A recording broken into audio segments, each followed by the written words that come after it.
అన్ని రోగాలకి అది అంటారు కదా సంజీవిని అని.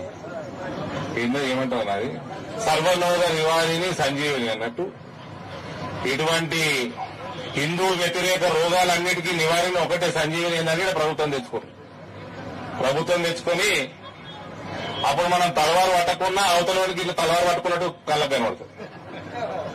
ఎక్కడోడక్కడ దారులు అమ్మనికి వెళ్ళిపోతారు. అన్నదమ్ముల మనిగ్రం, గంగా జమున పేజీవు, ఇవన్నీ సూక్తులు మనకు వచ్చి చెప్తారు. వాళ్ళు అట్టనే ఉండాలి. మనము తలవారు పట్టుకోకుండా పట్టుకున్నట్టే కనబడాలి. అంటే ప్రతి రాష్ట్రంలో ఒక నరేంద్ర మోడీ రావాలి, ప్రతి రాష్ట్రంలో భారతీయ జనతా పార్టీ రావాలి.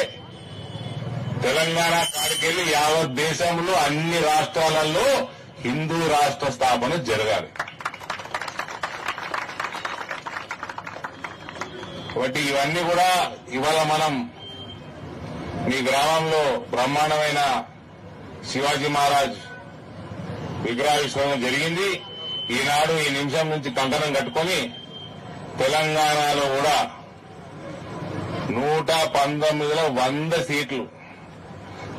సీట్లు గెలిచి ఇక్కడ బ్రహ్మాండమైన భారతీయ జనతా పార్టీ ప్రభుత్వం ఏర్పాటు చేసుకునేదాకా కంకణం తీసేది లేదు.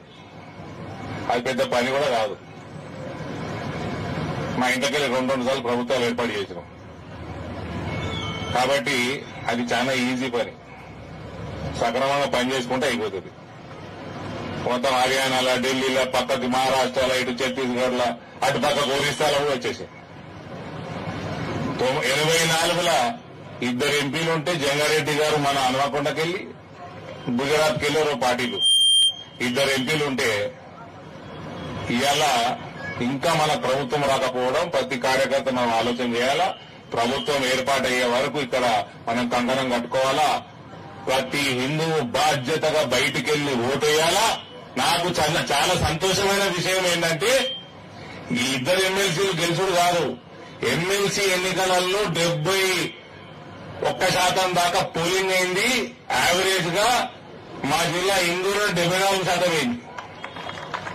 హిందూ బంధువు ప్రతి ఒక్కరు బయటికి వెళ్లాలా, ఓటేయాలా, కమలానికి గుద్దాలా, సెక్రటరియట్ మీద కమలం పువ్వు కబ్జా మనం పెట్టాలా. అప్పటిదాకా శివాజీ మహారాజ్ చూస్తా ఉన్నాడు. ప్రతి గ్రామంలో శివాజీ మహారాజ్ ఉన్నాడు. ఆయన మీద మనం ఒట్టేసి కరడు కట్టిన కాషాయ కార్యకర్తగా ప్రభుత్వం వచ్చే వరకు నిద్రపోయేది లేదన్న కంకణం కట్టుకొని ఈ కార్యక్రమానికి నాకు ముఖ్య అతిథిగా పిలిచినందుకు ప్రతి ఒక్క ఆర్గనైజర్ కూడా నేను ధన్యవాదాలు తెలియజేస్తూ భారత్ మాతాకి ధన్యవాదాలు. ఈ కార్యక్రమం నిర్వాహకులు క్యాసారం శ్రీనివాస్ గారు సన్మానం చేయవలసిందిగా